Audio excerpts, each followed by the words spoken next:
बसवराजू के बाद अब आगे कोबरा कैसे बढ़ेगा? 2026 के एंड तक नक्सलवाद खत्म करने की जंग में मोर्चे पे आगे के लिए। देखिए, वो तो जो हमारे माननीय गृह मंत्री जी हैं, उन्होंने तो मार्च 26 तक का टाइम रखा है इसको खत्म करने का, अमित शाह साहब ने। अमित शाह साहब ने। और मुझे पूरा विश्वास है कि उससे पहले ही ये कर देंगे उसको, क्योंकि सुरक्षा बल काफ़ी इस समय उनका मनोबल पूरी तरह से हाई है, चढ़ती कला है, जोश में है और जोश हाई है इस समय।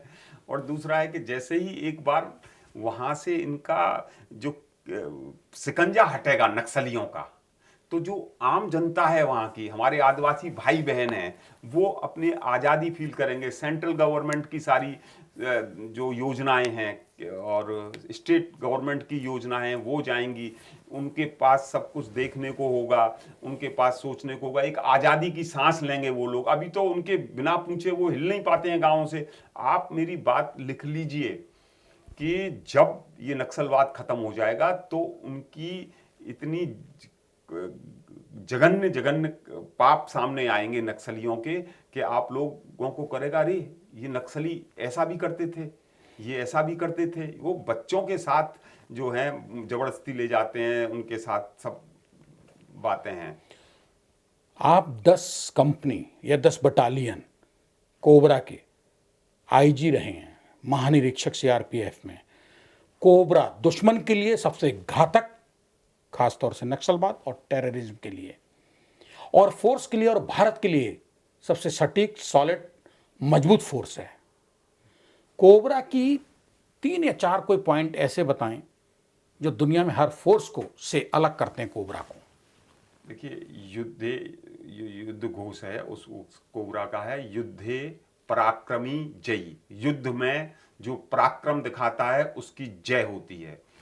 मेरे ख्याल से जो आर्मी के जो पैरा कमांडोज हैं या मैरीन कमांडोज हैं हमारे यहाँ, उनके स्तर की ही ये कोबरा हमारी फोर्स है, उसी इक्वल के बराबर की इनकी ट्रेनिंग है। जंगल में कठिन से कठिन स्थिति, जहां आप सोच नहीं सकते कि आप रह सकते हैं, वहां कोबरा ऑपरेशन करती है।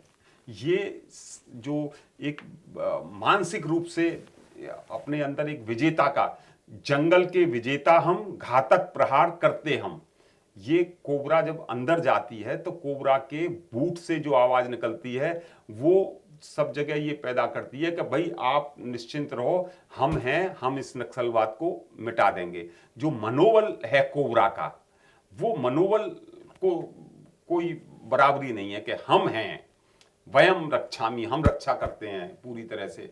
तो आप देखिए कि जो शारीरिक बल तो है ही है, पत्थर की हो मांसपेशियां, लोहे के भुजदंड अब है, नस नस में हो लहर आग की, तभी जवानी पाती जय। तो कोबरा तो वो है जहां जवानी का जयकारा लग रहा है। आज नक्सलवाद के विरुद्ध जो सीआरपीएफ और सुरक्षा बलों की विजय हो रही है, उसमें कोबरा का बहुत बड़ा योगदान है। कोबरा की यह जो मनोबल की है, और कोई भी परिस्थिति हो, कैसी भी परिस्थिति हो, कितनी भी दुर्गम स्थिति हो, उसको कोबरा के लिए वो नगण्य है, वो इन चीजों को मानता ही नहीं है। सीआरपीएफ के कोबरा कमांडोज या ये बल नक्सलवाद में खौफ का नाम है या मौत का नाम है? ये मौत का नाम है, तभी तो उनमें खौफ है। इसने मतलब अगर उनको मालूम पड़ गया कोबरा आ रहा है तो बस उनके लिए मौत है। तो मौत जब हो गई तो खौफ तो उनमें है ही। यानी कि कोबरा कमांडोज जो हैं सीआरपीएफ के, यही छत्तीसगढ़, झारखंड, बिहार बेल्ट से नक्सलवाद को और नक्सलियों को निपटा लेंगे।